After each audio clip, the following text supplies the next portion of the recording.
Hello friends, welcome to butter to ghee. இன்றைக்கி நம்மளோட வீடியோவில் சுகரை குறைக்கக்கூடிய ஒரு மேஜிக்கல் ட்ரிங்க்கை பற்றி பார்க்க போகிறோம். இந்த மேஜிக்கல் ட்ரிங்க் செய்கிறதுக்கு ரொம்ப அதிகப்படியான பொருட்கள் தேவைப்படாதுங்க. 2 பொருள் போதும். ஆனால் இதை வச்சு நீங்கள் எப்படி சுகரை குறைக்கிறீங்க அப்படின்றது உங்களுக்கே ஆச்சரியமாக இருக்கும். அந்த அளவுக்கு ஒரு ரிசல்ட் கொடுக்கும். ஒரே ஒரு முறை நீங்கள் முயற்சி பண்ணி பாருங்கள். இந்த மேஜிக்கல் ட்ரிங்க்கை எடுத்துக்கிறதுக்கு முன்னாடியும் பின்னாடியும் சுகரை டெஸ்ட் பண்ணி பாருங்கள். ரொம்ப ஆச்சரியப்படக்கூடிய ரிசல்ட்டாக இருக்குங்க.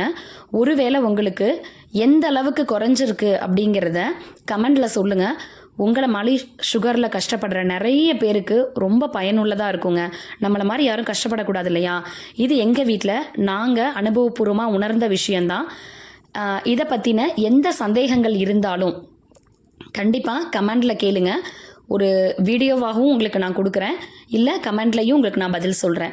இதை செய்யறதுக்கு ஒரு பாத்திரம் எடுத்துக்கோங்க. அதில் ஒருத்தருக்கு 200 ml அளவுக்கு தண்ணி விட்டுக்கோங்க. 1 டம்ளர் தண்ணி விட்டுக்கோங்க. தண்ணி விட்டு தண்ணி நல்லா கொதிக்கட்டும். அதுக்கு இடையில் நம்ம முக்கியமாக சேர்க்கக்கூடிய ஒரு பொருளை பற்றி பார்ப்போம். இப்போ நான் காமிக்கிற பூ தான் நித்திய கல்யாணி பூ. இந்த பூ பேர் மாதிரியே ரொம்ப அழகாக மட்டும் இருக்காதுங்க, அருமையான மருத்துவ குணநலன்களை கொண்டுள்ளது. இது இந்த பூ எதுக்கெல்லாம் நல்லது அப்படின்னு சொல்லணும்னாலே அதுக்கே தனியாக ஒரு வீடியோ தேவைப்படும். அந்த அளவுக்கு அற்புதமான மருத்துவ குணநலன்கள் இதில் இருக்குது. ஆனால் நம்ம இதை சுகருக்கு குறைக்கிறதுக்காக யூஸ் பண்ண போகிறோம். பயம் இல்லாமல் நீங்கள் யூஸ் பண்ணலாம். இது சுகருக்கு மட்டும் இல்லை, இன்னும் நிறைய விஷயத்துக்கு யூஸ் பண்ண முடியும். உங்களுக்கு இதை பற்றி இன்னும் தெரிஞ்சுக்கணும்னு தோணுச்சுன்னா சொல்லுங்கள். கமெண்டில் சொன்னீங்கன்னா நான் இதை ஒரு வீடியோவாகவே உங்களுக்கு போஸ்ட் பண்ணுறேன் கண்டிப்பாக. தண்ணி நல்லா கொதித்ததும் இந்த பூவை ஒரு 6லேருந்து 7 பூக்கள் அளவுக்கு எடுத்து தண்ணியில் போடுங்க.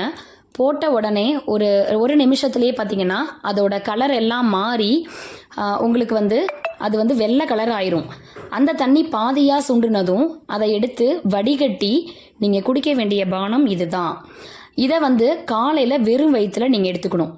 எடுத்துக்கிட்டு அதுக்கப்புறம் நீங்கள் எப்படி உங்களுடைய வழக்கப்படி டிஃபன் சாப்பிட்றதோ இல்லை ஏதாவது ஹெல்த் ட்ரிங்க் எடுத்துக்கிறீங்கனாலோ அந்த மாதிரி நீங்கள் எடுத்துக்கலாம்.